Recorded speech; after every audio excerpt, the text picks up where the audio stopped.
अस्सलामुअलैकुम वरहमतुल्लाहि वबरकातुहू। रमज़ान शरीफ के महीने में बीवी से हमबिस्तरी करना, सोहबत करना जायज़ है या नहीं।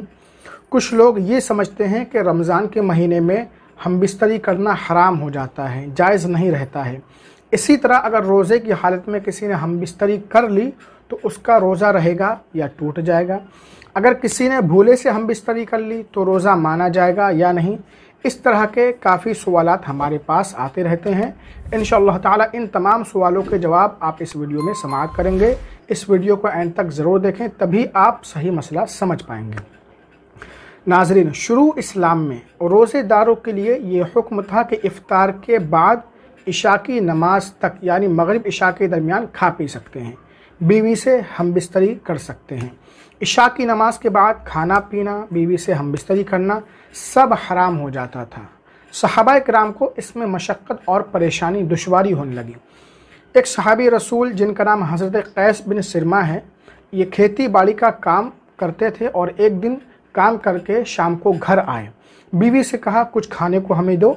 बीवी ने कहा घर में तो कुछ नहीं है, मैं बाहर से लेकर आती हूँ। वो बाहर गई, इतने में हज़रत कैस की आंख लग गई। बीवी ने आकर देखा तो बहुत अफसोस हुआ कि ये रात और दिन है ना भर पूरा कैसे भूखा रह पाएंगे, बाहर दिन से काम करके आए हैं। जब आधा दिन हुआ तो हज़रत कैस भूख की वजह से बेहोश हो गए, क्योंकि बगैर खाए उन्होंने रोज़ा रख लिया था। अल्लाह के रसूल सल्लल्लाहु अलैहि वसल्लम की बारगाह में ये पूरा मामला बयान किया गया तो कुरान पाक की ये आयत करीमा नाजिल हुई, उहिल्ल लकुम लैलतस सियामिर रफ़सु इला निसाइकुम। और फिर मुसलमानों को ये हुक्म दिया गया इस आयत करीमा के ज़रिए कि सूरज गुरूब होने के बाद से फजर से पहले पहले तक खा पी सकते हैं, अपने बीवी से हमबिस्तरी भी कर सकते हैं। अब आप इस मसले को समझें। मियाँ बीवी मगरिब बाद से लेकर तुलूए फजर से पहले पहले तक इस बीच अगर हमबिस्तरी करते हैं तो ये जायज़ है, इसमें कोई गुनाह नहीं है। हाँ, रोज़े की हालत में अगर किसी ने अपनी बीवी से हमबिस्तरी कर ली तो मियाँ बीवी दोनों का रोज़ा टूट जाएगा और दोनों पर एक रोज़े की क़ज़ा और कफ़ारा लाजिम होगा। यानी रमज़ान के बाद या तो 60 रोज़े लगातार रखें और एक क़ज़ा का रोज़ा यानी 61 रोज़े। अगर रोज़े नहीं रख सकते तो फिर 60 मिस्कीनों को, गरीबों को 2 वक्त खाना खिलाएं। रोज़े की हालत में अगर भूल से बीवी से हमबिस्तरी कर ली यानी रोज़ा होना याद नहीं रहा और हमबिस्तरी से फारिग होने के बाद याद आया तो रोज़ा हो जाएगा, या हमबिस्तरी करते हुए रोज़ा याद आ गया और फ़ौरन अलग हो गए तो भी रोज़ा हो जाएगा।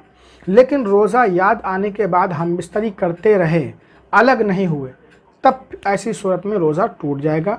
बाज़ लोग ये समझते हैं कि रमज़ान के पूरे महीने में हमबिस्तरी करना हराम है, यानी रमज़ान की किसी रात में हमबिस्तरी नहीं कर सकते हैं, तो ये ख्याल गलत है। रमज़ान की रातों में फजर से पहले तक हमबिस्तरी कर सकते हैं। दिन में रोज़ेदारों के लिए हमबिस्तरी करना मना है। अगर किसी को रोज़े की हालत में एहतलाम हो गया तो ऐसी सूरत में उसका रोज़ा नहीं टूटेगा, रोज़ा हो जाएगा। उम्मीद है आप इस मसले को अच्छी तरह समझ गए होंगे। इस वीडियो को लाइक शेयर ज़रूर करें।